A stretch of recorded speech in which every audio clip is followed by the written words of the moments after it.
Hello and welcome all my dear student. This is lecture number 11 of wave motion and Doppler effect. और आज के lecture का हमारा topic है superposition of wave या principal of superposition of wave. Superposition of wave से चार phenomenon होते हैं। पहली होती है इंटरफेरेंस, दूसरी होती है बीट्स, तीसरा होता है स्टेशनरी वेव, चौथा होता है लिसेजियस फिगर। तो ये चारों में से तीन तो हमारे सिलेबस में है, लिसेजियस फिगर हमारे सिलेबस में नहीं है। तो इसका पहला पॉइंट जो इंटरफेरेंस है वो आज के लेक्चर में हम कंप्लीट करने की कोशिश करेंगे। उसके ऊपर के न्यूमेरिकल भी आज ही के लेक्चर में हम कंप्लीट करने वाले हैं। ठीक है, तो चलो शुरू करो। पॉइंट लिखेंगे आप पॉइंट। चलो कम ऑन। प्रिंसिपल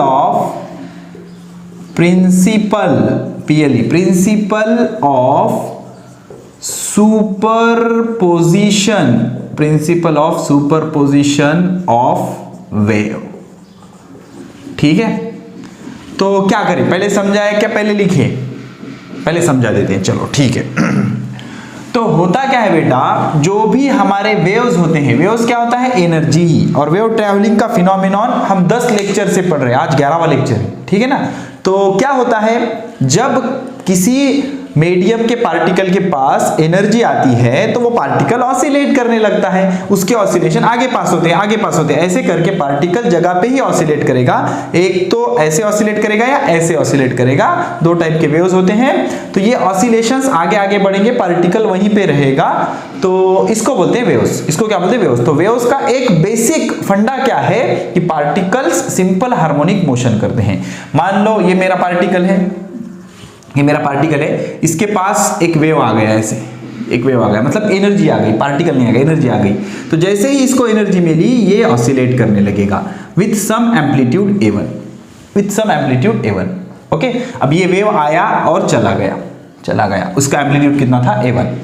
अब क्या हुआ, कुछ देर बाद पार्टिकल वही है, सेम पार्टिकल। मान लो इस पार्टिकल को क्या बोलेंगे हम? Particle P। इसी पार्टिकल के पास दूसरा एक वेव आया, तो वो क्या करेगा?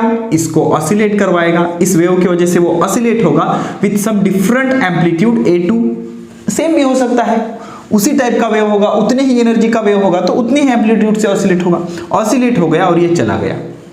तो क्या हुआ सर? कुछ भी नहीं हुआ। अब क्या करो, पार्टिकल वही लो।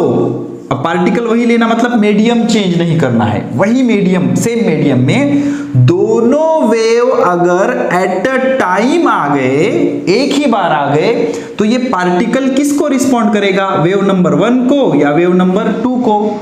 तो वेव नंबर 1 के वजह से वेव नंबर 2 पे कुछ इफेक्ट होगा क्या, या वेव नंबर 2 के वजह से वेव नंबर 1 पे कुछ इफेक्ट होगा क्या, या फिर कौन सा वेव डोमिनेंट होगा, जिसका एम्पलीट्यूड ज्यादा है, फ्रीक्वेंसी ज्यादा है, या एक दूसरे को ये डिस्टर्ब करेंगे, या क्या होगा? ये फिनोमिनन को एक्सप्लेन करता है हमारा principal of superposition of wave. तो ये सारी चीजों का आंसर क्या है? जब भी, अब ये तो हो गए दो, मान लो तीसरा एक वेव आ गया, एट अ टाइम 3 आ गए, या एट अ टाइम 4 आ गए, एट अ टाइम 5 आ गए, एट अ टाइम 10 आ गए, तो भी इसके लिए हम क्या कर सकते हैं? Principal of superposition of wave से सिचुएशन को टैकल करेंगे। तो क्या कहना है principal of superposition of wave का, कि किसी भी मीडियम के किसी भी पार्टिकल, कितने भी वेव आ जाए, पार्टिकल के पास कितने भी वेव आ जाए, हर एक वेव के लिए वो रिस्पॉन्ड करेगा, और ऐसे रिस्पॉन्ड करेगा कि दूसरा वेव है ही नहीं, या है तो कोई लेना देना नहीं होगा उसको।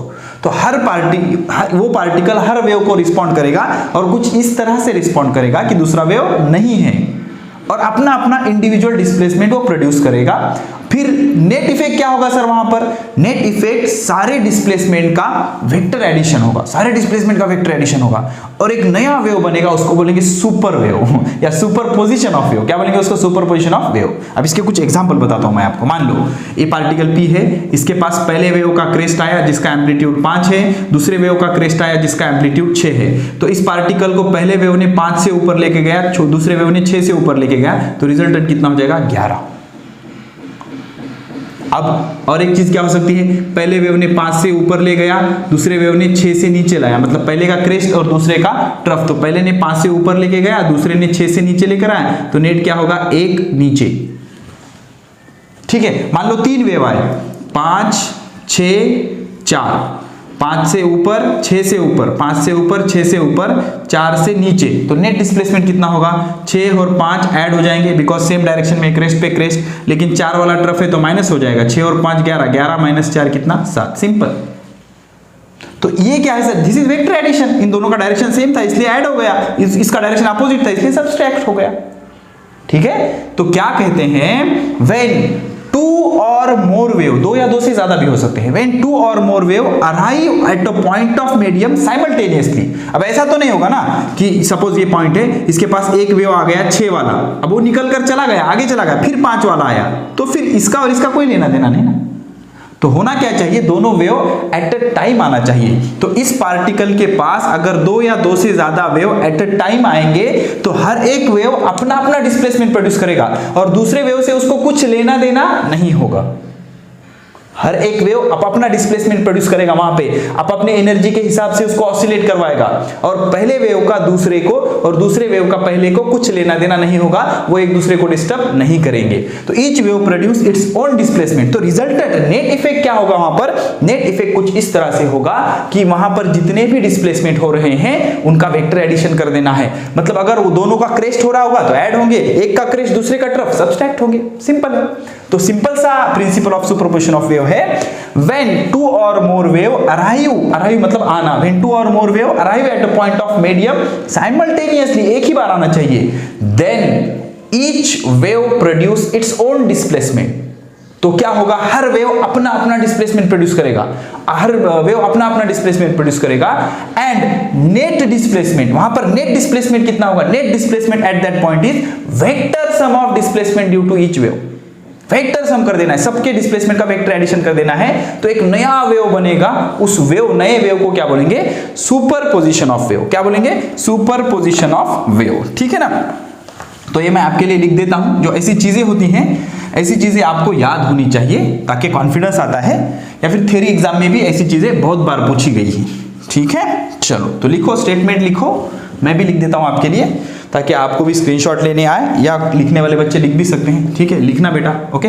Hand written notes is the best notes. वैसे तो आप पैसे दे दोगे तो अच्छे से अच्छे स्टडी मटेरियल आपको मिल जाएंगे, लेकिन सबसे वैल्यूएबल जो नोट्स होते हैं आपके खुद के handwritten notes are very valuable, because हमने लिखे होते हैं यार। ठीक है ना? चलो ठीक है, लिखो principal of superposition of wave का स्टेटमेंट लिखता हूं मैं, आराम से लिखेंगे। व्हेन 2 और more wave arrive मतलब आना, arrive at a point of medium, at a point of medium simultaneously, then each wave produce its own displacement, oscillate करवाएगा ना उसको। अगर किसी पॉइंट ऑफ मीडियम के पास 2 या 2 से ज्यादा वेव एट अ टाइम आ गए तो हर एक अपना अपना डिस्प्लेसमेंट प्रोड्यूस करेगा। When 2 or more wave arrive at a point of medium simultaneously, then each wave produce its own displacement independent of the other। ये इंपॉर्टेंट है, independent of the other, मतलब पहले का दूसरे से कोई लेना देना नहीं होगा, वो डिस्टर्ब नहीं करेंगे एक दूसरे को और उसका कोई इफेक्ट होता भी नहीं वैसे।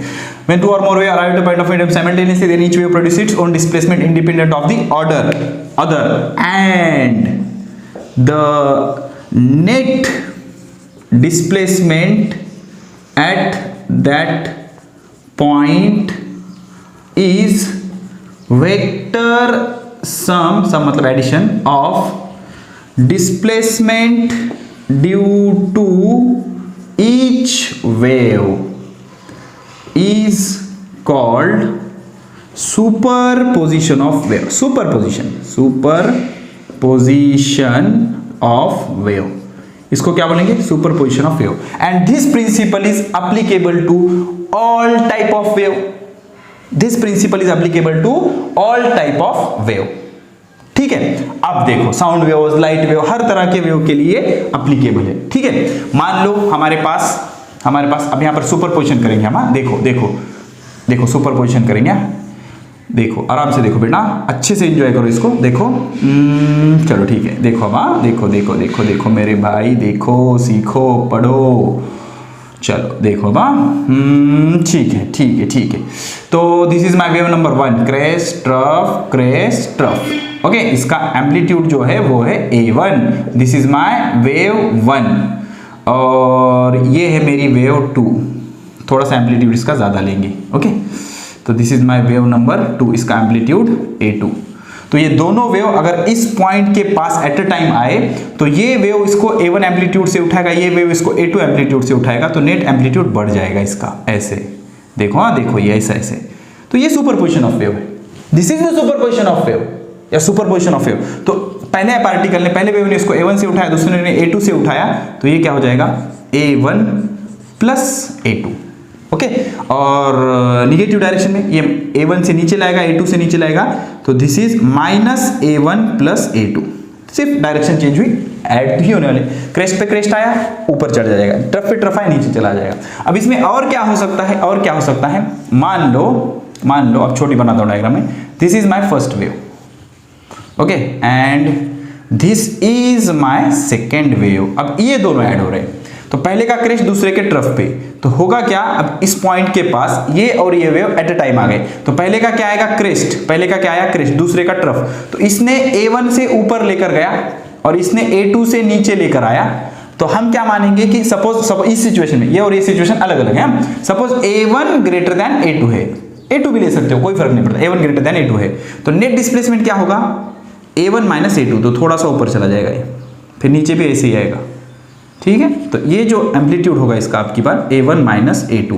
अब मान लो ये दोनों एम्पलीट्यूड सेम होते तो नेट डिस्प्लेसमेंट कितना होता, जीरो जीरो, एक ने A से ऊपर लेकर गया, दूसरे ने A से नीचे लाया, तो नेट एम्पलीट्यूड कितना, जीरो होता भाई, जीरो होता, ठीक है। तो ये ऐसे हो गया, ठीक है। तो इसमें एम्पलीट्यूड क्या हो गया, कम हो गया, एम्पलीट्यूड कम हो गया, समझ में आया। अब इसमें एक चीज समझो, आफ्टर सुपरपोजिशन ऑफ वेव, तो पहले तो ये समझो this principle is applicable to all type of wave, mechanical waves, electromagnetic waves, transverse wave, longitudinal waves, okay. तो यहां पे लिख देता हूं मैं, this principle is applicable to all type of wave, सब तरह के वेव के लिए एप्लीकेबल है, ऑल टाइप ऑफ वेव, सब तरह के वेव्स के लिए एप्लीकेबल है, ओके। तो आफ्टर सुपरपोजिशन ऑफ वेव, मुझे बताओ इस वेव की फ्रीक्वेंसी अगर f है और इस वेव की फ्रीक्वेंसी भी f है, तो क्या इसकी फ्रीक्वेंसी चेंज होगी, नहीं, देखो ना उतनी वाइब्रेशन है। तो after superposition of wave, frequency remain same और वेवलेंथ रिमेन सेम, ये जो डिस्टेंस है चेंज हुआ क्या, नहीं, वेवलेंथ रिमेन सेम, तो speed remain same, speed v से रिप्रेजेंट किया, speed of wave remain same. तो सुपरपोजिशन होने के बाद ना तो फ्रीक्वेंसी चेंज होगी, ना तो वेवलेंथ चेंज होगा, ना तो स्पीड ऑफ वेव चेंज होगी, सिर्फ चेंज क्या होगा, only amplitude changes, only amplitude changes. और एम्पलीट्यूड चेंज होने के वजह से क्या चेंज होगा, इंटेंसिटी चेंजेस, बिकॉज सबको पता है एम्पलीट्यूड या intensity is directly proportional to square of amplitude, समझ में आया। तो जब दो वेव्स का सुपरपोजिशन होगा तो ना तो फ्रीक्वेंसी चेंज होगी, ना ही वेवलेंथ चेंज होगा, ना ही स्पीड ऑफ वेव चेंज होगी, तो चेंज क्या होगा, सिर्फ एम्पलीट्यूड होगा, और एम्पलीट्यूड चेंज होने की वजह से इंटेंसिटी चेंज होगी, ठीक है। चलो इतनी चीजें नोट कर लो, कर लिया नोट, ठीक है। तो अब यहां पर मैं और एक चीज ऐड करना चाहूंगा कि मान लो 2 के बजाय 3 वेव्स आ गए, 3 के बजाय 4 वेव्स आ गए, 4 के बजाय n वेव्स आ गए, तो नेट डिस्प्लेसमेंट क्या होगा उस जगह पर, सारे डिस्प्लेसमेंट का वेक्टर एडिशन। अब सर वेक्टर एडिशन ऐसे क्यों बोल रहे हो आप, बिकॉज डायरेक्शन सेम होगी तो वो ऐड होंगे और डायरेक्शन अपोजिट होगी तो सब्सट्रैक्ट होंगे। तो मान लो किसी पॉइंट के पास, किसी पार्टिकल के पास n वेव्स आ रहे हैं, पहले ने डिस्प्लेस किया इसको y1 से, दूसरे ने y2 से, तीसरे ने y3 से और डैश n ने yn से, तो net displacement at that point is y1 plus y2 plus y3 plus dash plus yn, सबको वेक्टर ऐड कर देना है, आपको क्या मिलेगा, नेट डिस्प्लेसमेंट, क्या मिलेगा, नेट डिस्प्लेसमेंट, ठीक है। चलो तो अब इस सुपरपोजिशन ऑफ वेव्स से कितने फिनोमेनॉन होते हैं? 4 फिनोमेनॉन होते हैं, और 4 में से 3 हमारे सिलेबस में हैं और कुछ फिनोमेनॉन हम 12th में भी पढ़ने वाले हैं। ओके, लाइट चैप्टर में okay, Young's double slit experiment नाम का एक एक्सपेरिमेंट है ऑप्टिक्स सेक्शन में, तो वहां पर पढ़ेंगे हम। ठीक है, अच्छे से पढ़ेंगे। ओके, तो उसमें भी क्या यूज होगा? Principal of superposition of wave. तो इंपॉर्टेंट है, इसलिए मैंने स्लो समझाया आपको, और सारी चीजें अच्छे से समझना। बहुत ही सिंपल और आसान सा है।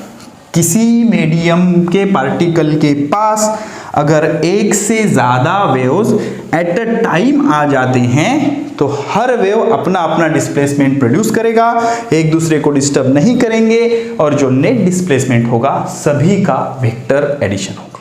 सिंपल। अब इसके बाद तो phenomenon due to superposition of wave, phenomenon due to superposition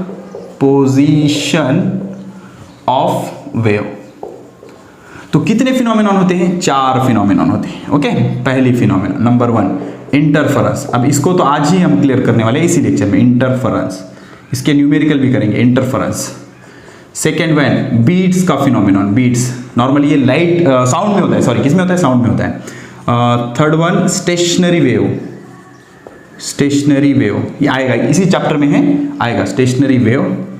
और जो चौथा है वो है लिसेजियस डायग्राम। अभी ये हमारे सिलेबस में है नहीं, तो ज़्यादा टेंशन लेने की ज़रूरत नहीं है। लिसेजियस डायग्राम या लिसेजियस फिगर मोर करेक्ट होगा, लिसेजियस फिगर। ओके, तो क्या लॉजिक है इसका? देखो बा, इंटरफेरेंस कब होगा? जब टू वेव्स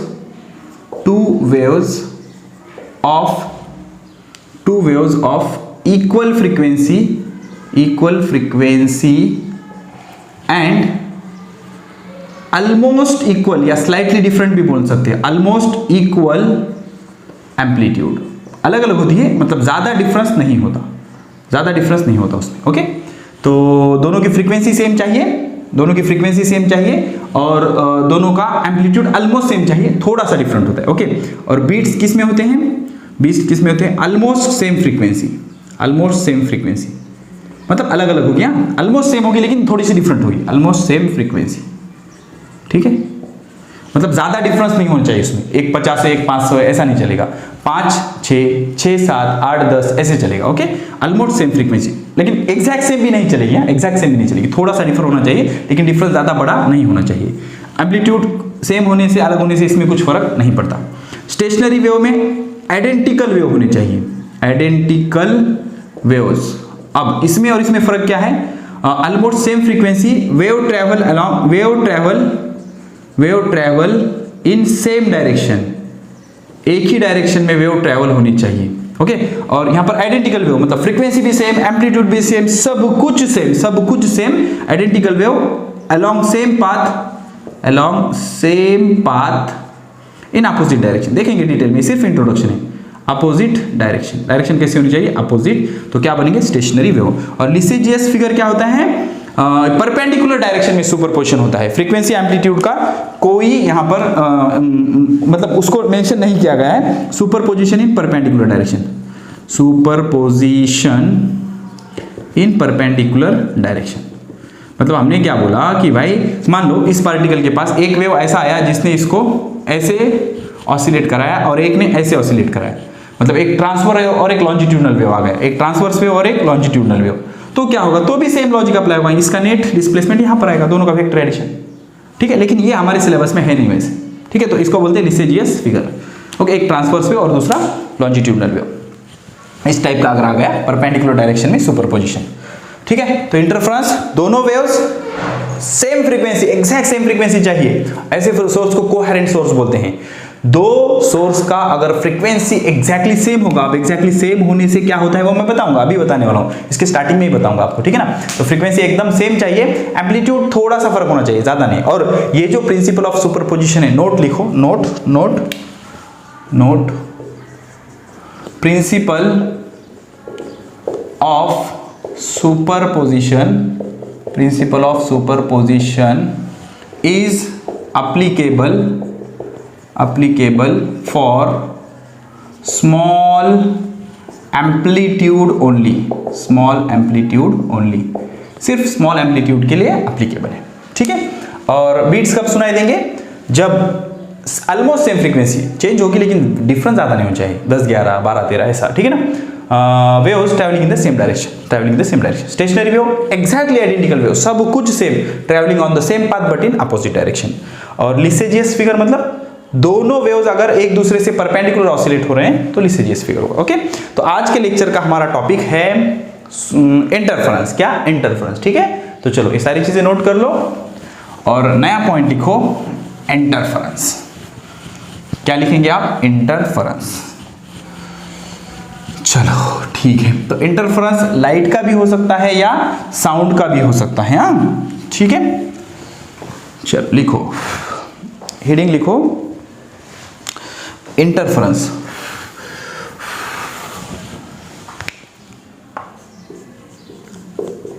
इंटरफेरेंस, ठीक है। अब इसमें होता क्या है, होता क्या है देख लो। Modification in the intensity of wave due to, modification in the intensity of wave due to principle of superposition, principle of superposition is called interference, is called interference। modification, change होना, modification in the intensity of wave due to principle of superposition of wave is called as interference। इसको क्या बोलते हैं? Interference. तो interference कब होता है समझो, सुनो पूरी चीज से जो समझ में आएगा। when two waves of slightly different frequency, two waves of equal frequency but slightly different amplitude travel along same path, ठीक है। तो दोनों का फ्रीक्वेंसी इक्वल होना चाहिए बट एम्पलीट्यूड स्लाइटली डिफरेंट होना चाहिए। ऐसा क्यों? समझो, मान लो एक पॉइंट है, ठीक है। इस पॉइंट के पास दो वेव्स आ रहे हैं, दो वेव्स, ये वेव्स आ रहे हैं ऐसे ऐसे ऐसे, दो वेव्स आ रहे हैं। तो वेव को हम कैसे रिप्रेजेंट करते हैं? This my wave is y1, पहला wave is equal to a1 sin omega t minus k x1, और दूसरा वेव क्या होगा? y2 is equal to a2 sin omega t minus k x2, ठीक है। दो वेव है, ठीक है। अब देखो, समझो, अब क्या बोल रहा है ये? इक्वल फ्रीक्वेंसी, क्या बोल रहा है? Equal frequency. तो ये जो वेव है इसका फेज क्या होगा? ये φ1, पूरा फेज क्या होगा? φ1, और इसका पूरा फेज कितना होगा? φ2, पूरा फेज कितना होगा? φ2, ओके। तो phase difference delta phi is equal to क्या हो जाएगा? φ2 माइनस φ1, ओके। तो इक्वल फ्रीक्वेंसी होने की वजह से दोनों का ओमेगा कैसे होगा? सेम। तो यहां पर भी ओमेगा, यहां पर भी ओमेगा, तो हमने ओमेगा 1 या ओमेगा 2 ऐसे नहीं लिखा, ठीक है। और a1 a2 क्यों लिखा? Because slightly different amplitude, difference ज्यादा बड़ा नहीं चलता, थोड़ा सा डिफरेंट होना चाहिए, 3 4 5 6 ऐसा, ठीक है ना। तो φ2 माइनस φ1 अगर करेंगे तो φ2 कितना आ जाएगा?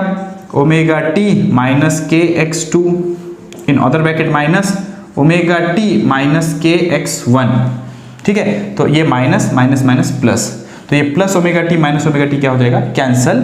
और फेज डिफरेंस कितना आएगा?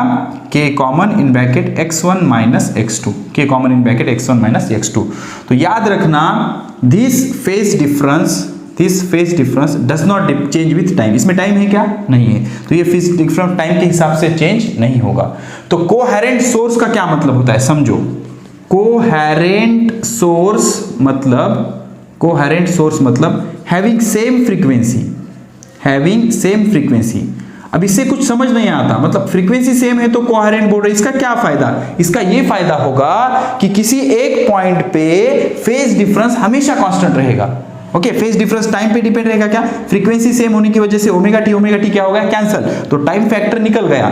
तो फेज जो होता है, फेज डिफरेंस या phase difference does not change with time.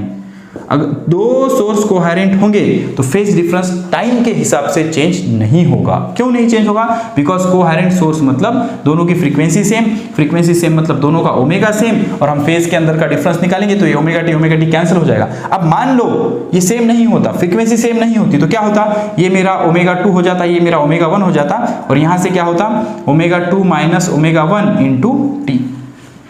तो हर टाइम पे एक पॉइंट का फेज डिफरेंस अलग अलग होता। तो ऐसा चलता है क्या, नहीं। तो दोनों की फ्रीक्वेंसी सेम होने की वजह से phase difference does not change with time. तो फेज डिफरेंस टाइम के हिसाब से चेंज नहीं होना चाहिए। ऐसे सोर्स को क्या बोलते हैं, such sources are called as coherent sources.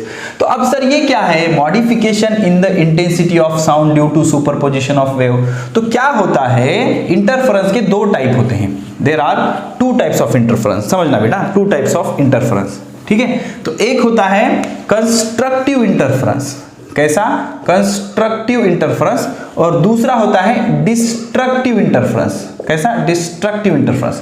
Constructive मतलब कुछ तो कंस्ट्रक्ट हो रहा है, क्या कंस्ट्रक्ट हो रहा है, एनर्जी कंस्ट्रक्ट हो रही है, और डिस्ट्रक्टिव मतलब एनर्जी डिसअपीयर हो रही है। तो कंस्ट्रक्टिव कब होगा, मान लो ये एक पॉइंट है, इसके पास पहला वेव आया जिसका एम्पलीट्यूड है A1 और दूसरा वेव आया जिसका एम्पलीट्यूड है A2, दोनों का क्रेस्ट इस पॉइंट पे आया, तो ऐसे वेव्स को बोलते हैं वेव्स आर इन फेज। दोनों का फेज सेम है ना, दोनों का एंगल सेम है, एट ए टाइम दोनों ऊपर जा रहे हैं। तो यहां पर जो नेट एम्पलीट्यूड होगा वो कितना होगा, A1 प्लस A2। तो पहले वाले वेव की एम्पलीट्यूड कितनी है, A1, दूसरे वाले वेव की एम्पलीट्यूड कितनी है, A2। तो नया सुपरपोजिशन ऑफ वेव से क्या बना, A1 प्लस A2। तो ये दोनों से जो नया वेव बना उसकी एनर्जी कैसे होगी, ज्यादा होगी, मतलब उसकी इंटेंसिटी कैसे होगी, ज्यादा होगी, ठीक है। तो ऐसे पॉइंट को बोलते हैं मैक्सिमा। और मैक्सिमा कब बनता है, जब कंस्ट्रक्टिव इंटरफेरेंस होता है, कुछ कंस्ट्रक्ट हुआ, पहले का एम्पलीट्यूड A1 था, दूसरे का एम्पलीट्यूड A2, ये दोनों का सुपरपोजिशन हुआ, तो नया एम्पलीट्यूड क्या बना, A1 प्लस A2, जहां पर एनर्जी ज्यादा होगी, जहां पर इंटेंसिटी ज्यादा होगी, जहां पर एम्पलीट्यूड मैक्सिमम होगी, तो इसको बोलेंगे मैक्सिमा। तो यहां पर एनर्जी कंस्ट्रक्ट हुई, इसलिए ऐसे इंटरफेरेंस को बोलेंगे कंस्ट्रक्टिव इंटरफेरेंस। और मान लो ये एम्पलीट्यूड A1 है, ये एम्पलीट्यूड A2 है, A1 का क्रेस्ट A2 के ट्रफ पे आया, तो इसको बोलेंगे आउट ऑफ फेज। क्या बोलेंगे, आउट ऑफ फेज। जब phase difference pi radian, 3 pi radian, 5 pi radian ऐसे होता है तो उसको बोलते हैं आउट ऑफ फेज। इसको बोलते हैं इन फेज। क्या बोलते हैं, in phase. This is my in phase, this is my out of phase. तो इस सिचुएशन में क्या होगा, नेट एम्पलीट्यूड कितना हो जाएगा, A1 माइनस A2। तो इंडिविजुअल एम्पलीट्यूड से भी सुपरपोजिशन ऑफ वेव का एम्पलीट्यूड छोटा हो गया, तो यहां पर कुछ डिस्ट्रक्ट हुआ, तो एम्पलीट्यूड डिस्ट्रक्ट हुआ, एम्पलीट्यूड कम हुआ, इसलिए एनर्जी कम होगी, इसलिए इंटेंसिटी कम होगी। तो डिस्ट्रक्टिव इंटरफेरेंस में एनर्जी कम होती है और क्या बनता है, मिनिमा। क्या बनता है, मिनिमा। तो क्या सर मिनिमा पे एनर्जी डिस्ट्रॉय हुई, नहीं। मैक्सिमा पे एनर्जी कंस्ट्रक्ट हुई, नहीं। जो एनर्जी मिनिमा में डिसअपीयर हुई वही एनर्जी मैक्सिमा में अपीयर हुई। भाई एनर्जी हम क्रिएट नहीं कर सकते, हर चीज law of conservation of energy follow करती है। जो एनर्जी मिनिमा पे डिसअपीयर हुई वही एनर्जी मैक्सिमा पे रीअपीयर हुई। तो ये जो मॉडिफिकेशन हुआ इंटेंसिटी में, जो मॉडिफिकेशन हुआ वेव की इंटेंसिटी में, इसको बोलते हैं इंटरफेरेंस। क्या बोलते हैं, इंटरफेरेंस, ठीक है। तो जो energy, the energy disappear, spelling देख लेना, disappear at minima, reappear at maxima. तो जो मिनिमा पे एनर्जी डिसअपीयर हुई, मैक्सिमा पे रीअपीयर हुई, तो सिर्फ मॉडिफिकेशन हुआ है, रीडिस्ट्रीब्यूशन हुआ है एनर्जी का। जो एनर्जी मिनिमा पे से मैक्सिमा, एक पॉइंट से एनर्जी दूसरे पॉइंट पे ट्रांसफर की गई है, because of this beautiful phenomenon called principal of superposition of wave. तो ये जो कुछ भी रीडिस्ट्रीब्यूशन या मॉडिफिकेशन हुआ है in the intensity of wave, it is called as interference. और इंटरफेरेंस के दो टाइप होते हैं, कंस्ट्रक्टिव एंड डिस्ट्रक्टिव। तो दो वेव्स इन फेज में होंगे तो कौन सा इंटरफेरेंस होगा, कंस्ट्रक्टिव, एनर्जी बढ़ेगी, इंटेंसिटी बढ़ेगी। और दो वेव्स अगर आउट ऑफ फेज होंगे तो क्या होगा, डिस्ट्रक्टिव इंटरफेरेंस होगा, एनर्जी घटेगी। और ये जो एनर्जी का रीडिस्ट्रीब्यूशन होके मैक्सिमा मिनिमा बन रहे हैं, इसी को हम बोलते हैं, क्या बोलते हैं, इंटरफेरेंस, क्या बोलते हैं, इंटरफेरेंस, ठीक है। तो इंटरफेरेंस में क्या हो रहा है, मॉडिफिकेशन हो रहा है, ठीक है। अब इसका हम करेंगे मैथमेटिकल एनालिसिस। चलो लिखो, मैथमेटिकल एनालिसिस। एक्सप्रेशन थोड़ा सा बड़ा है और पूरा डिटेल प्रूफ देने वाला हूं, इसलिए मैं बारीक बारीक लिखूंगा, अच्छे से देखो और लिखो। Mathematical analysis. अब ऐसे इसके प्रूफ की ज़रूरत होती नहीं, लेकिन मेरी आदत है, मुझे प्रूफ देना पसंद है, बिकॉज स्टूडेंट लाइफ में मैं टीचर से हमेशा प्रूफ की डिमांड करता था, तो कोई मुझे देता नहीं था, तो उसी टाइम मैंने डिसाइड किया था अगर मैं टीचिंग करूंगा तो डेफिनेटली प्रूफ दिया करूंगा, ठीक है। तो देखो, दो वेव चाहिए हमें, यहाँ दो वेव चाहिए इंटरफेरेंस के लिए। फर्स्ट वेव, पहला वेव है मेरा y1 is equal to a1 sine omega t plus phi1। तो सर ओमेगा 1 क्यों नहीं लिखा? इंटरफेरेंस कब होता है? जब दोनों की फ्रीक्वेंसी कैसी चाहिए, सेम चाहिए। कैसी चाहिए? सेम चाहिए, ठीक है। ओके, तो फ्रीक्वेंसी सेम होगी तो ओमेगा भी सेम होगा। सेकेंड वेव क्या है, y2 is equal to a2 sine omega t plus phi2, बराबर, सिंपल। अब तो दोनों का फेज डिफरेंस क्या होगा, delta phi is equal to phi2 minus phi1। Simple है, ये दोनों को सब्सट्रैक्ट करो, ओमेगा टी कैंसिल हो जाएंगे because they are coherent sources and phase difference is phi2 minus phi1 is equal to delta phi. अब जो नेट डिस्प्लेसमेंट होगा आफ्टर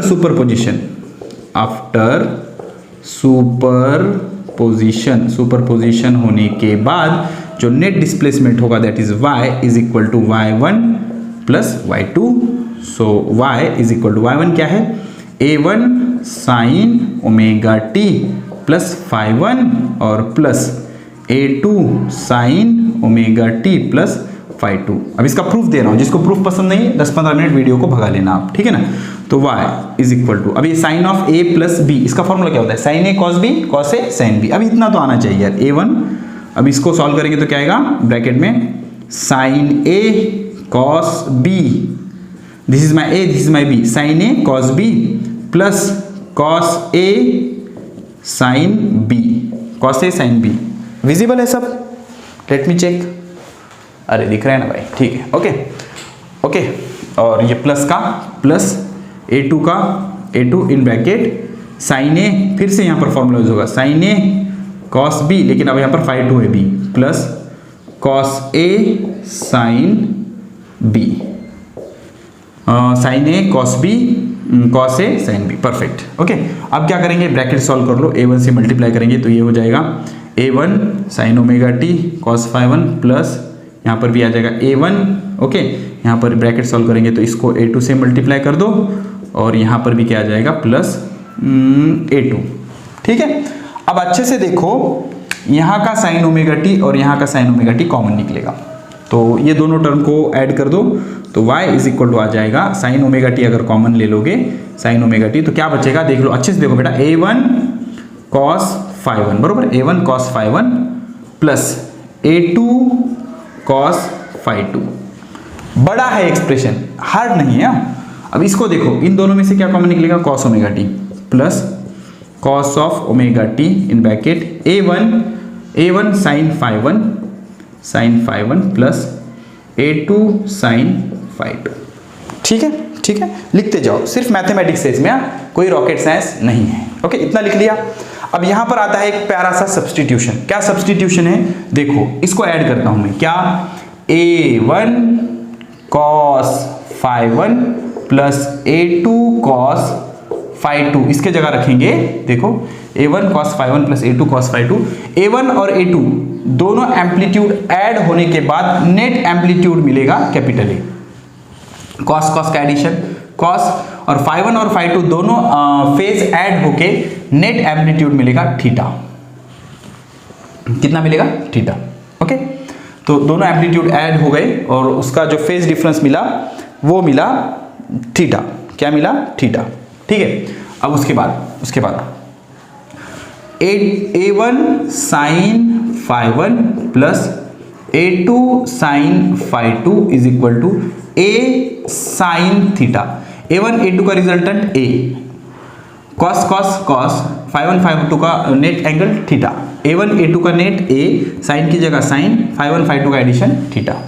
तो ये दोनों चीजें इसमें रख दो, क्या हो जाएगा y इज इक्वल टू, ये क्या होगा साइन ऑफ ओमेगा टी, इस ब्रैकेट के जगह क्या रखेंगे a cos थीटा, तो a को यहां पर लिख देता हूं मैं, cos थीटा को यहां पर लिख देता हूं, प्लस यहां पर क्या है cos ओमेगा टी। ओके, अब इस ब्रैकेट के जगह क्या रखना है a sin थीटा, तो a को यहां पर लिख देता हूं और sin थीटा यहां पर लिख देता हूं।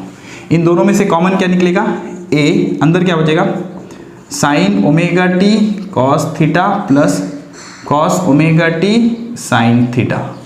तो ये क्या फॉर्मूला है sin a cos b cos a sin b, तो इसको क्या लिख सकते हैं y is equal to a sin of omega t plus theta.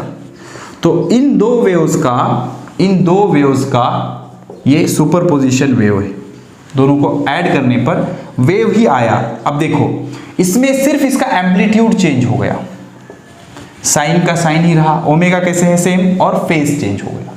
ठीक है, ना तो इसकी फ्रीक्वेंसी बदली, ना ही स्पीड बदली, ना ही वेवलेंथ बदली, सिर्फ क्या चेंज हो गया एम्पलीट्यूड चेंज हो गया। तो नया जो वेव बना उसका एम्पलीट्यूड ए है और उसका इनिशियल फेज डिफरेंस कितना है थीटा है।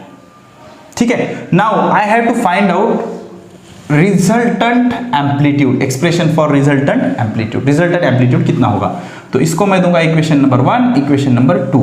आई have this two equation and I have two variable, that variables are a and theta.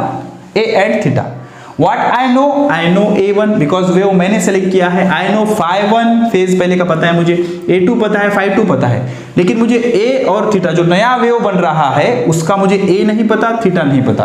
तो first of all expression for resultant amplitude, okay, resultant amplitude capital A। तो इन दो equation पे, दो variable equation solve हो सकते हैं। ऐसी कुछ प्रोसेस करना है कि इसमें से ये थीटा वाला टर्म कैंसिल हो जाए और a बच जाए। तो क्या करना होगा, हमें एक फॉर्मूला है cos square theta plus sin square theta is equal to 1। तो इसका स्क्वायर करो, दोनों को ऐड करो, equation 1 square plus equation 2 square. ठीक है, करेंगे, चलो ऐड करेंगे। 1 का स्क्वायर करो, क्या आ जाएगा a square cos square theta plus 2 का स्क्वायर करके ऐड करो a square sine square theta is equal to, ये होगा राइट हैंड साइड का स्क्वायर। विजिबल है सारी चीजें, यस परफेक्टली विजिबल है, उसके लेफ्ट में मत लिख देना। ठीक है, इसका स्क्वायर प्लस इसका स्क्वायर क्या हो जाएगा a1 cos phi1 plus a2 cos phi2 का whole square plus a1 sin phi1 plus a2 sin phi2 का होल स्क्वायर। ठीक है, इन दोनों में से क्या कॉमन निकलेगा, a स्क्वायर कॉमन हो जाएगा, a स्क्वायर कॉमन, ब्रैकेट में क्या बचेगा sine square theta plus cos square theta is equal to, इसकी वैल्यू कितनी होती है 1। ओके, इज इक्वल टू, अब इसका स्क्वायर करो a plus b whole square से, a square plus 2ab plus B square, तो a स्क्वायर क्या होगा जल्दी करेंगे, a1 square cos square phi1 plus 2a1 a2 cos phi1 cos phi2 plus b square मतलब a2 square cos square phi2।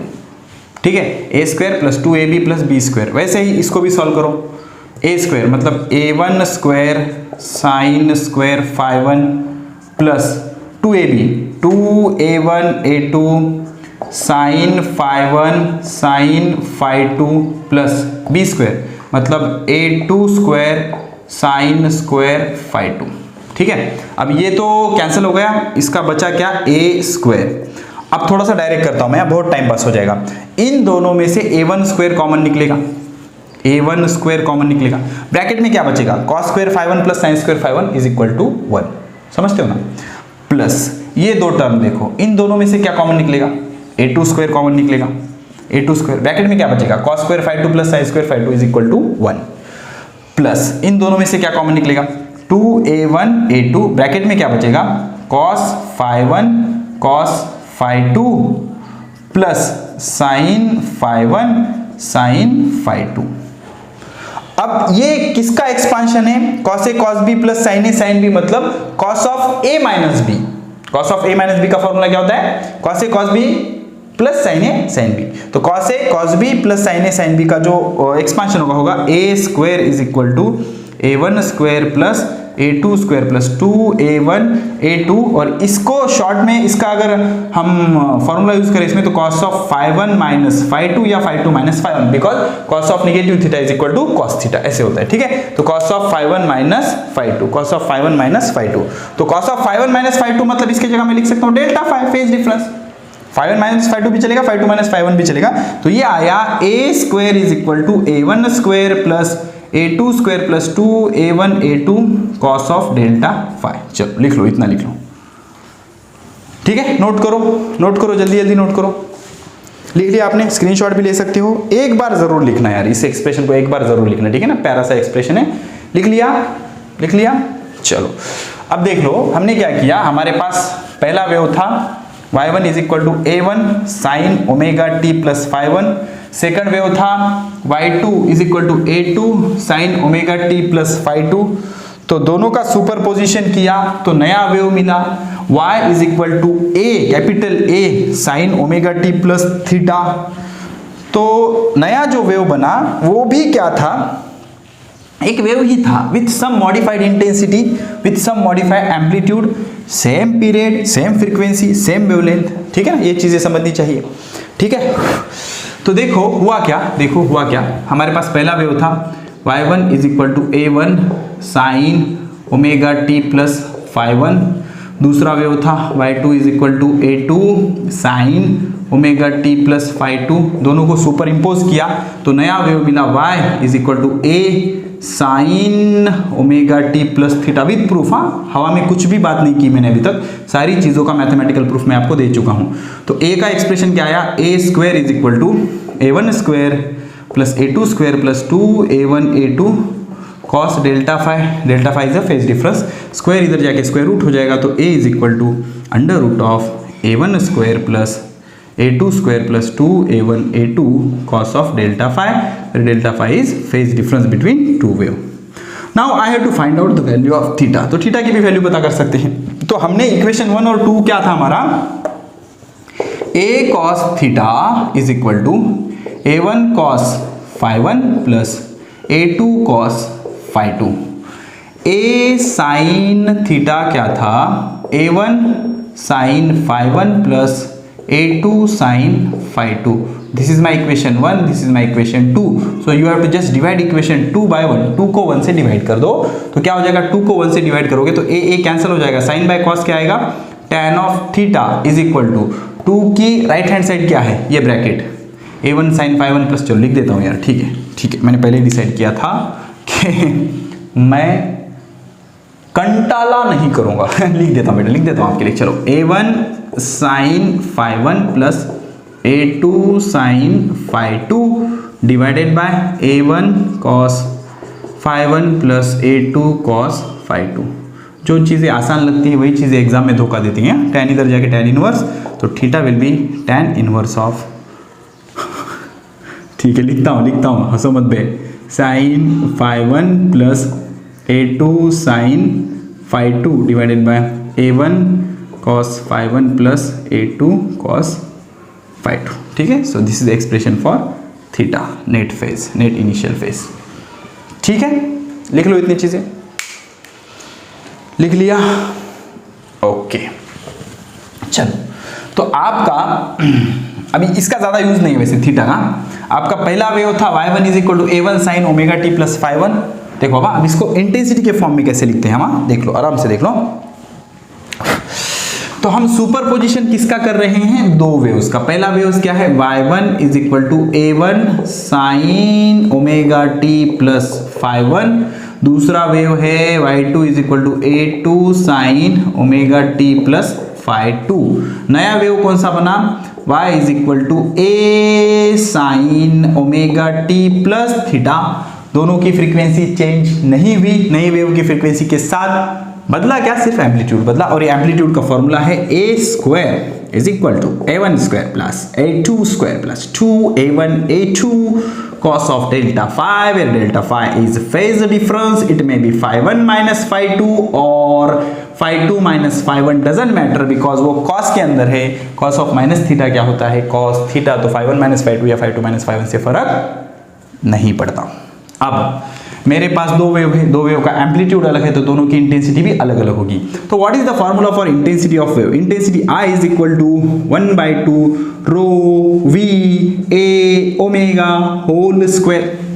Row is density of medium, v is speed of wave, a is amplitude of wave, omega is angular frequency.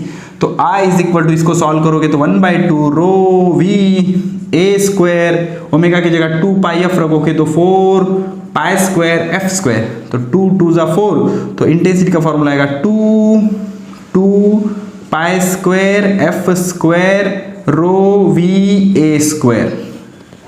देखो superposition होने की वजह से speed change हुई क्या? नहीं, speed constant, medium वही है, पार्टिकल वही है, डेंसिटी कांस्टेंट, फ्रीक्वेंसी सेम है दोनों की, कोहेरेंट सोर्स होने की वजह से फेज टाइम के हिसाब से चेंज नहीं होता। अगर टाइम अलग अलग होता तो omega 1 minus omega 2 into T होता, तो टाइम के हिसाब से फेज चेंज नहीं होता। तो फ्रीक्वेंसी सेम, पाई सेम, 2 सेम, तो ये सारी चीजें कांस्टेंट है। तो इसके जगह रखता हूं मैं I is equal to K A square. I is equal to क्या आएगा? K A square. A is amplitude. तो हमारे पास दो वेव्स है ना, पहले वेव का एम्पलीट्यूड कितना है? A1, तो I1 कितना होगा? I1 होगा के A1 स्क्वायर। तो यहां से A1 स्क्वायर क्या हो जाएगा? I1 डिवाइडेड बाय के, सिंपल। अब I2 कितना होगा? I2 होगा के A2 स्क्वायर, उसके एम्पलीट्यूड ले लो, तो A2 स्क्वायर क्या हो जाएगा? A2 स्क्वायर हो जाएगा I2 डिवाइडेड बाय के। तो net intensity I is equal to net amplitude net constant तो सेम रहेगा ना, सबके लिए constant same, K into A square. तो A square is equal to क्या हो जाएगा? I divided by K। तो A1 स्क्वायर, A2 स्क्वायर और A स्क्वायर की ये जो तीन वैल्यूज हैं ये उठाकर इसमें रख दो, you will get a beautiful formula. तो IR मतलब intensity of net resultant wave, superposition wave, इसके जगह रखा I बाय के, इसके जगह रखो I1 बाय के प्लस इसके जगह रखो I2 बाय के प्लस 2 का 2। Now what about A1 and A2? A1 की जगह क्या होगा? Square root of I1 bye के, I2 की जगह square root of I2 bye के। देखो ना यार, स्क्वायर इधर जाके स्क्वायर रूट, ओके। तो A1 स्क्वायर की जगह I1 बाई के, A2 स्क्वायर की जगह I2 बाई के, 2 का 2, A1 की जगह ये आ गया, A2 की जगह ये आ गया, cos डेल्टा फाई का cos डेल्टा फाई, ओके। तो स्क्वायर रूट ऑफ के, ये के कैंसिल, तो इक्वेशन होगा I is equal to I1 plus I2 plus 2 under root of I1 I2 cos of delta phi. This is expression for intensity of superposition of wave, intensity of superposition of wave. ठीक है, चलो इतनी चीजें note करो। हो गया। ठीक है, तो अभी तक हमने 2-3 फॉर्मूले डिराइव किए हैं। ठीक है, उसको एक बार रिवाइज कर लेते हैं, नोट कर लेते हैं, अच्छे से समझ लेते हैं, फिर आगे बढ़ेंगे। ठीक है, और लेक्चर का टाइम देखने दो मुझे। आज ही के लेक्चर में मुझे क्विंकीज ट्यूब एक्सपेरिमेंट भी कंप्लीट करना है। हो जाएगा। चलो बढ़ने दो, कितना होता है, कितना टाइम होता है, होने दो। ठीक है ना, कोई टेंशन नहीं।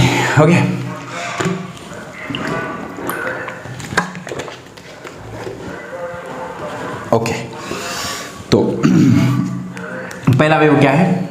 y1 is equal to A1 sine omega t plus phi 1। दूसरा wave y2 is equal to A2 sine omega t plus phi 2। नया जो वेव बना वो है y is equal to A sine omega t plus theta. Net amplitude क्या है? A square is equal to A1 square plus A2 square plus 2 A1 A2 cos of delta phi is phase difference.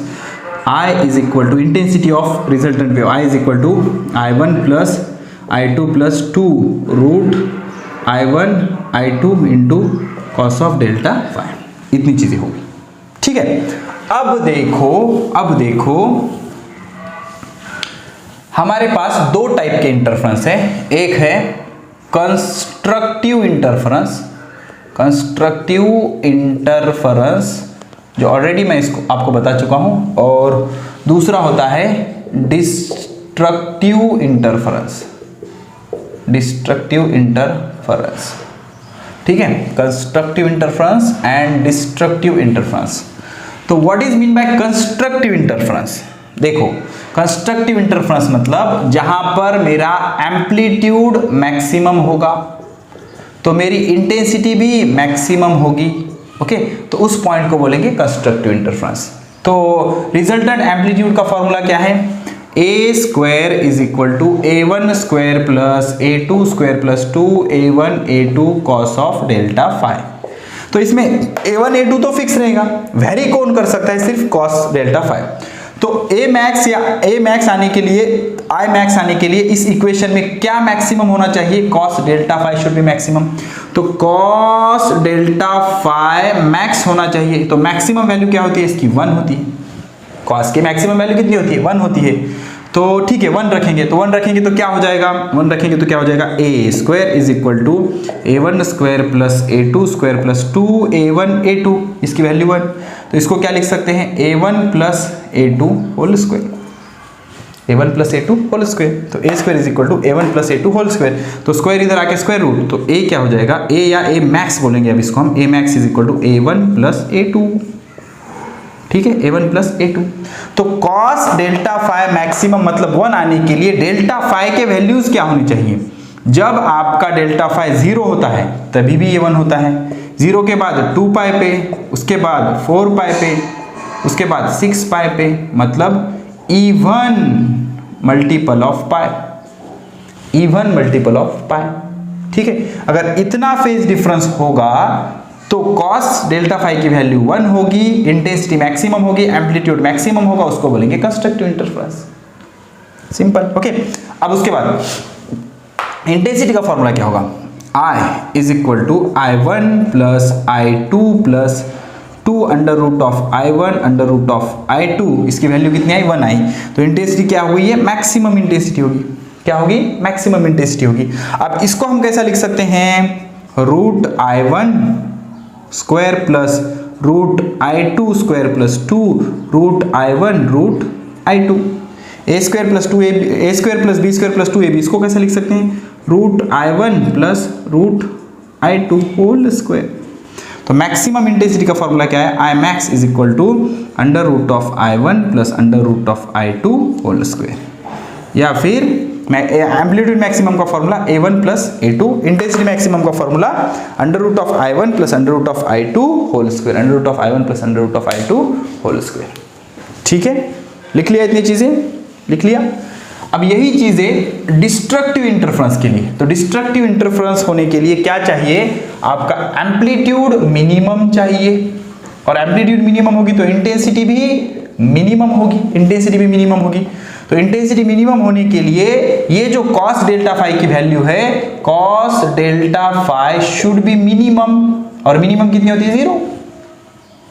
कितनी होती है? 0। Sorry, cos delta phi की minimum value 0 नहीं होती, -1 होती है। -1 होती है, कॉस डेल्टा फाई की मिनिमम वैल्यू -1 होती है। तो क्या हो जाएगा? एम्पलीट्यूड क्या हो जाएगा? A square is equal to A1 square plus A2 square plus 2A1 A2 into -1 plus minus minus, तो क्या हो जाएगा? A square minus 2AB plus B square, मतलब A1 minus A2 whole square. This is the value for A square, square is x square root. तो A minimum, amplitude की minimum value आएगी A1 minus A2। Okay, और ये कब होती है? जब वो आउट ऑफ फेज होते हैं, आउट ऑफ फेज होते हैं। तो cos डेल्टा फाई की वैल्यू -1 कब आएगी? जब आपका डेल्टा फाई कितना होगा? पाई, पाई के बाद 3 पाई, 3 पाई के बाद 5 पाई। तो इसका कब होगा?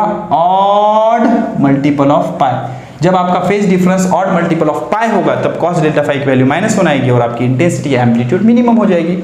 अब इंटेंसिटी का क्या होगा? Intensity I is equal to I1 plus I2 plus 2 under root of I1 I2 into cos delta phi की वैल्यू -1 मिनिमम के लिए। तो I minimum is equal to root I1 square, इसको क्या लिख सकते हैं? I1 को root I1 square plus root I2 square plus minus 2 root I1 root I2।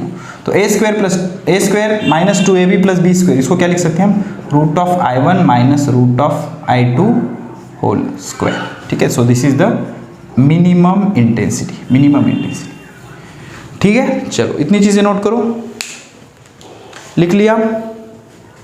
लिख लिया? चलो ठीक है। अब क्या करता हूं मैं आपको इसके कुछ स्पेशल केस बताता हूं, special case okay, special case discuss करेंगे, फॉर्मूलों को अच्छे से याद कर लेंगे। अब लेक्चर बहुत ही लेंदी हो रहा है, इसलिए मैं क्या करूँगा, क्विंकिस ट्यूब एक्सपेरिमेंट और कुछ इंपॉर्टेंट पॉइंट और न्यूमेरिकल पर सेपरेट लेक्चर कर देंगे, लेंदी हो जाएगा लेक्चर। चलो इसकी प्रैक्टिस करेंगे। अब आराम से देखो, हमारे पास स्पेशल केस पढ़ेंगे। स्पेशल केस हमारे पास एम्पलीट्यूड का फॉर्मूला क्या है, A square is equal to A1 square plus A2 square plus 2A1 A2 cos delta phi, ये जनरल है। Okay, for constructive interference, constructive interference cos of delta phi should be equal to 1। तो क्या आ जाएगा, A square is equal to A1 square plus A2 square plus 2A1 A2, मतलब ए square is equal to A1 plus A2 का whole square. तो A maximum कितना आएगा, A1 plus A2। Okay, अब if A1 is equal to A2 is equal to A, दोनों का amplitude same है, तो A max is equal to A plus A, that will be equal to 2A। ठीक है, उसके बाद A मिनिमम, ठीक है, कंस्ट्रक्टिव इंटरफेरेंस होगा। अब इंटेंसिटी देखेंगे इसमें, दिस फॉर एम्पलीट्यूड। अब इंटेंसिटी क्या होगा, I is equal to I1 plus I2 plus 2 under root I1 under root I2 cos of delta phi. लेकिन कॉस डेल्टा फाई कितना है यहाँ पर, 1 है। तो एम्पलीट्यूड मैक्सिमम मतलब इंटेंसिटी भी मैक्सिमम होगी, I maximum is equal to, इसको कैसा लिखेंगे, रूट I1 का स्क्वायर, I1 को क्या लिखेंगे, रूट I1 का स्क्वायर प्लस रूट I2 का square plus 2 under root of I1 under root of I2। तो इसको कैसा एक्सपांड करेंगे, I max is equal to root I1 plus root I2 का होल स्क्वायर। देख लो ना, root I1 plus root I2 का whole square, A square plus 2AB plus B square. तो if क्या होगा, I1 is equal to I2 is equal to I, तो क्या आ जाएगा, I max is equal to root I plus root I का whole square. तो क्या हो जाएगा, 2 रूट I का होल स्क्वायर, 2 का स्क्वायर 4 और रूट I का स्क्वायर I। तो I मैक्सिमम, मैक्सिमम इंटेंसिटी कितनी होती है, 4 into intensity of individual wave. ठीक है, अब हमें बताएं intensity is directly proportional to square of amplitude. तो I max will be directly proportional to A1 plus A2 whole square, I minimum is directly proportional to A1 minus A2 whole square. ठीक है ना, because maximum amplitude A1 plus A2, minimum amplitude A1 minus A2। ठीक है, चलो मैं minimum का special case मिलेंगे इधर के। तो I मैक्स ये आ गया, सारी चीज़ें कवर हो गई। चलो ठीक है, अब डिस्ट्रक्टिव के लिए, डिस्ट्रक्टिव इंटरफेरेंस के लिए क्या होता है, कॉस डेल्टा फाई होता है -1, कॉस डेल्टा फाई होता है -1। तो -1 रखोगे तो यहाँ पे क्या आ जाएगा, -1 आ जाएगा। ठीक है, तो A square is equal to A1 square plus 2A1 A2 minus A1 square plus A2 square, यहाँ पर इंटू -1 आएगा ना, तो ये -2A1 A2 हो जाएगा, that will be A1 minus A2 whole square, this is A square. तो A minimum is equal to A1 minus A2। So now I minimum क्या होगा, I minimum directly proportional to A minimum square, जहां पर amplitude minimum होगा intensity भी minimum होगा, so that is directly proportional to A1 minus A2 whole square. Okay, अब if A1 is equal to A2 is equal to A, तो क्या हो जाएगा, A minimum amplitude A minus A that is equal to 0, और I minimum भी कितना होगा, 0 होगा, एम्पलीट्यूड 0 तो इंटेंसिटी भी 0 होगी। What about net intensity, I minimum is equal to I1 plus I2 plus, ये इसकी जगह अगर -1 रखोगे तो ये माइनस हो जाएगा, I1 plus I2 plus 2 under root of I1 under root of I2 into -1 plus minus, इसको कैसे लिखेंगे, रूट I1 का स्क्वायर प्लस रूट I2 का square minus 2 root I1 I2, A square minus 2AB plus B square. तो I minimum हो जाएगा root I1 minus root I2 whole square. So अगर if I1 is equal to I2 is equal to I, तो root I minus root I 0, तो I minimum क्या हो जाएगी, 0। ठीक है, चलो तो इतने सारे स्पेशल केस आप अच्छे से नोट कर लो। हो गया। ठीक है, तो हम क्या करेंगे, इस लेक्चर को यहीं पर करते खत्म। हमने आज के लेक्चर में सीखा principle of superposition of wave, उसके 4 फिनोमिनन होते हैं, interference, beats, stationary wave, lissajous figure. Lissajous figure तो हमें है ही नहीं हमारे सिलेबस में, सिर्फ इतना याद रखो कि 2 ऑसिलेशंस अगर परपेंडिकुलर डायरेक्शन में हो रहे होंगे तो उसको लिस्सीजियस फिगर बोलते हैं। तो ये तीनों हमारे सिलेबस में हैं, क्या क्या, इंटरफेरेंस, स्टेशनरी वेव और बीट्स। तो आज के लेक्चर में हमने इंटरफेरेंस ऑलमोस्ट कंप्लीट कर लिया है, उसमें सिर्फ बच जाता है एक पिंकिश ट्यूब एक्सपेरिमेंट और इसके ऊपर के न्यूमेरिकल, जो कि अगले लेक्चर में आएंगे, और उसके बाद हम बीट्स पढ़ेंगे, फिर फाइनली स्टेशनरी वेव पढ़ेंगे। ठीक है, so keep studying, best of luck.